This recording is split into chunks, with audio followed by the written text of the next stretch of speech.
শুভ সকাল। সকাল সকাল ঘুম থেকে উঠেই রান্নাবান্না শুরু করে দিয়েছি। আজ আসলে কয়েকটি নিরামিষ পদ রান্না করব।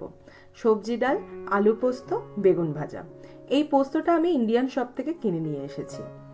এটা আসলে একটি কফি ব্লেন্ডার। আমি যখন প্রথম এখানে এসেছি তখন আমার কাছে থাকা মিক্সারে আমি একদম পোস্ত বাটতে পারতাম না ভালো করে।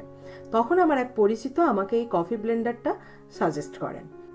প্রথমে পোস্তটাকে গুঁড়ো করে নিই, তারপরে জল মিশিয়ে নিই, তাহলেই পোস্ত বাটা কমপ্লিট হয়ে যায়। এটা একটা ভেজিটেবল মিক্সের প্যাকেট, ওয়ালমার্ট থেকে নিয়ে এসেছি।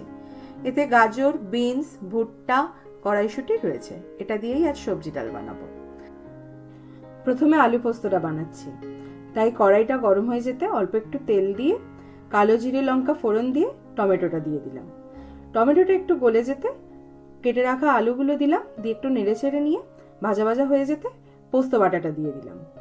দিয়ে একটু নেড়ে নিয়ে নুন দিলাম, অল্প একটু হলুদ গুঁড়ো দিলাম। অল্প দেওয়ার কারণ হচ্ছে এই হলুদ গুঁড়োটা একটু যদি বেশি পড়ে যায় রান্নায়, তাহলে এত বেশি হলুদ রং হয়ে যায় খাবারে যে তখন আর ভালো লাগে না, তাই অল্প করে দিলাম। একটু জল দিয়ে চাপা দিয়ে দিচ্ছি। আলু পোস্তটা ততক্ষণ হোক, আমি ততক্ষণে ডাল সেদ্ধটা বসিয়ে দিই, নইলে ওদিকে সবজি ডাল করতে দেরি হয়ে যাবে। এই প্রেসার কুকারটা আমি ইন্ডিয়া থেকে আসার সময় নিয়ে এসেছিলাম। অল্প একটু নুন দিয়ে দিলাম, পরে আবার সবজি ডাল করার সময় নুন দেব, এখন অল্প একটু দিলাম। ডাল সিদ্ধটা বসিয়ে দিলাম, ওদিকে আলু পোস্তটা হয়ে গিয়েছে।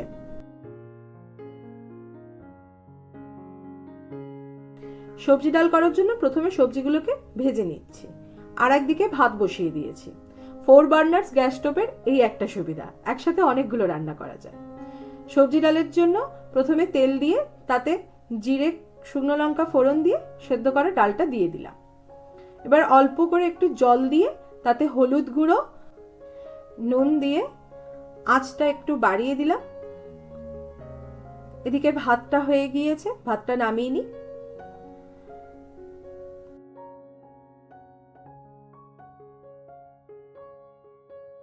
রান্না কমপ্লিট, এবার দুপুরের খাবার খাওয়ার পালা।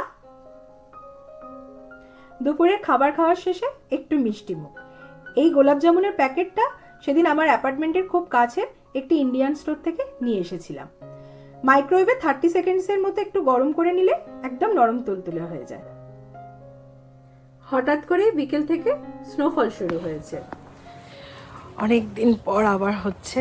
যাই হোক, কি আর করা যাবে, মেনে নিতে হবে।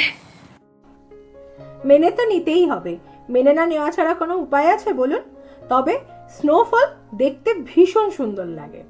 আর এই সময় তো যত রাতই হোক না কেন, চারিদিকটা অন্ধকার হয় না, এরকম ধূসর হয়ে থাকে। এখন যাচ্ছি একটা বড় বাটি কিনতে। আমার কাছে একটা বড় বাটি ছিল কাচের, সেটা কদিন আগে বাসন মাজতে গিয়ে ভেঙে ফেলেছি, তাই এখন আমার বাটির প্রয়োজন। সেই কারণেই বাটি আনতে ছুটেছি।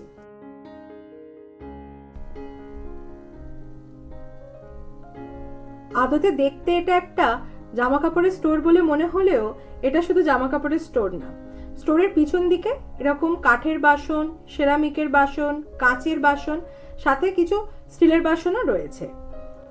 আবার ক্রাইটেরিয়া অনুযায়ী আমার একটা বাটিও পছন্দ হয়নি, তাই সেই আশা ছেড়ে দিয়ে আশেপাশে আর যত বাসনপত্র রয়েছে সেগুলো একটু নেড়ে ছেড়ে দেখছিলাম। আসলে আমাদের মেয়েদের যেটা হয় আর কি, আমরা এই ধরনের কোনো স্টোরে গিয়ে কিছু কিনতে গেলে শুধুমাত্র সেই জিনিসটা দেখে শান্ত থাকতে পারি না। আমাদের আশেপাশে আর যত জিনিসপত্র থাকে সেগুলোতে একটু হাতের ছোঁয়া দিয়ে আসতেই হয়। সব শেষে এই আইস কিউব ট্রেটা নিয়েছি। চলেই আসছিলাম, হঠাৎ এই সেকশনটার দিকে চোখ পড়লো। এত সুন্দর করে সাজানো যে না এসে আর থাকতে পারলাম না। আমার আসলে আবার এই সমস্ত জিনিস দেখলে একটু হাত দিতে ইচ্ছা করে, বাড়িতে আনার ইচ্ছা একটুও করে না, কারণ এগুলোর ভীষণ দাম। বাটি তো এখানে পেলাম না সেইভাবে, তাই অন্য একটি স্টোরে যেতে হচ্ছে।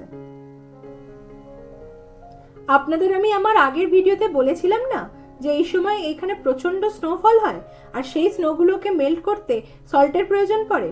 আজ তো স্নোফল হচ্ছে, সেই কারণে স্টোরের সামনে এনারা এইভাবে সল্ট ছড়িয়ে রেখেছেন যাতে ভালোভাবে স্নো মেল্ট হয়ে যায়।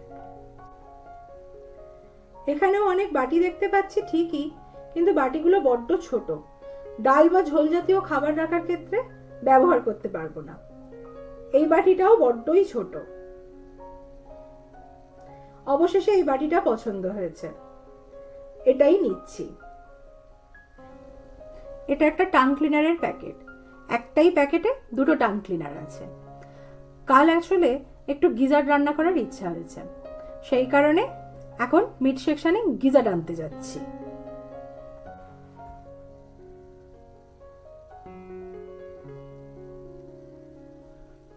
প্রত্যেকটা গিজার্ডের প্যাকেটের যে একই দাম তা কিন্তু নয়। আসলে দাম নির্ধারণ করা হয়ে থাকে প্যাকেটের ওজনের উপর নির্ভর করে।